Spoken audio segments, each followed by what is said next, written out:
All right, so Joy to the World, another holiday hymn, fairly easy arrangement. When I say fairly easy, intermediate. Of course, hymn playing is hymn playing. Um, Anyhow, one possible solution. There are some slightly more true to the hymn book versions that I can show you here in a second. But let me give you a sample performance and explain some of the things in there and the way I look at them. Here we go.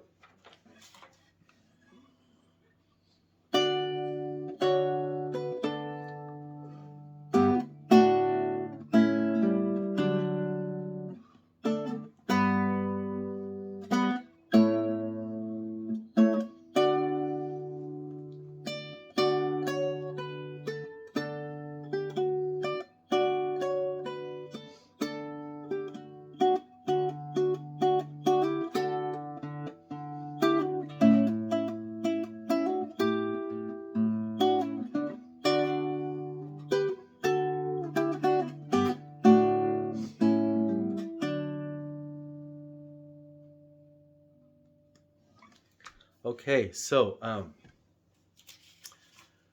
starting off, I guess, with just this first part right here. This is just a D chord, and this is a great version of a D chord to know uh, for arranging hymns. We've got the open D string available to us, which is something awesome about the key of D.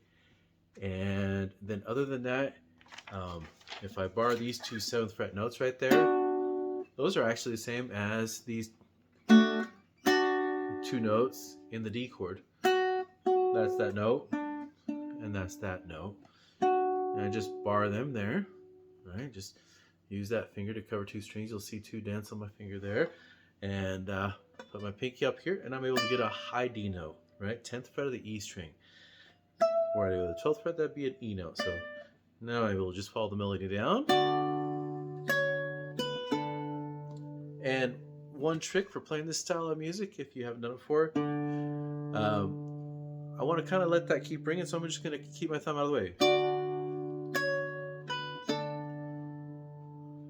I'm going to grab a partial G chord here, and then a D chord, but this is a D chord with A in the bass. This is an old classical trick here, but A in the bass. And then I'm going to switch to a partial A chord here.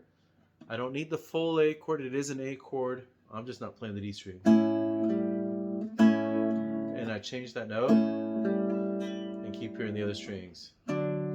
This looks like a C chord, except for I'm 2 frets higher than a C chord. So let's play that whole line again.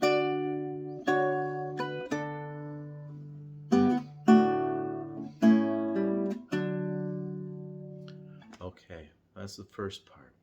First little phrase. This next part, I've done it different ways before.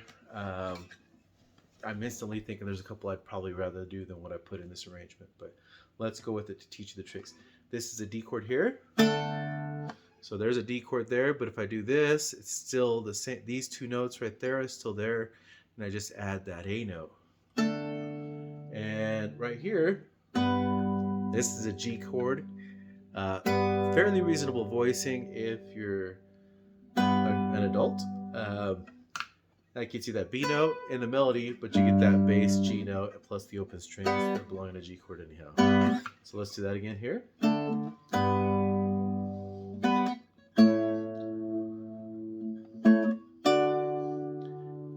And this is an A chord right here.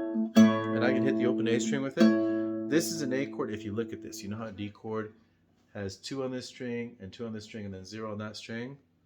I'm going to do everything plus 7. So I'm going to get 9 on this string, 9 on this string, and 7 on that string. In other words, if I capoed it, that'd just be a D chord. But I'm going to get this, get my C sharp in the melody, right? Little tip if you ever want to arrange this kind of stuff for yourself.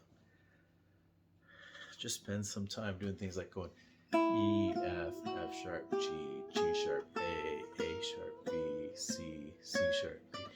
Just start seeing which notes are which. Learn some of these movable shapes. All right, so I'm going to go ahead and continue on here.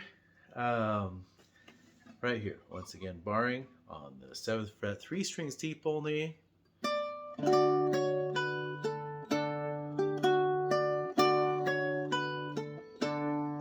And again, intentionally just letting that note ring out in the background the whole time.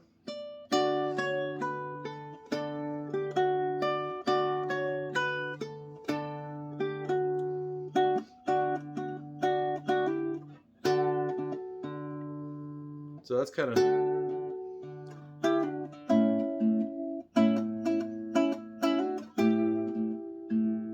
it's fun to vibrate that sometimes while you keep the thumb just kind of doing this, right?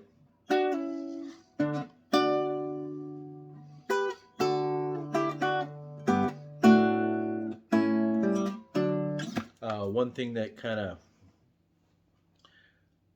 bothered me just now, one thing we'll do, I've got this note ringing out right here, and I go, I really don't want that to keep ringing out. I want that A to stand out. So that's ringing out in the background, and I go, and I let the thumb just stop that note right after playing the chord. Little trick from, and then end again on this sort of C chord looking thing, but it's 2 frets higher, and just make sure your fingers are getting the right strings. Okay, some things I might have done differently as I look at this. One of the more obvious ones, I might have, instead of getting the D chord like this, I might have gone, instead of this note here, on the G string, I might have gone to the 11th fret. And then gone with kind of a,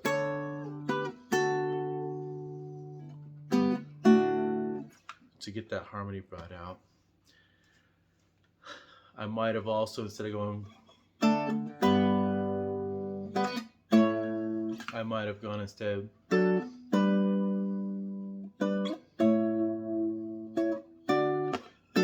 This is kind of a fun little voicing to know. I've got the A right here, 5th fret of the E string, 3rd fret of the B string, and then the 4th fret of the D string, and then hop on up to this where I've got the 7th fret of the E string, 7th fret of the G string, and 5th fret of the D string.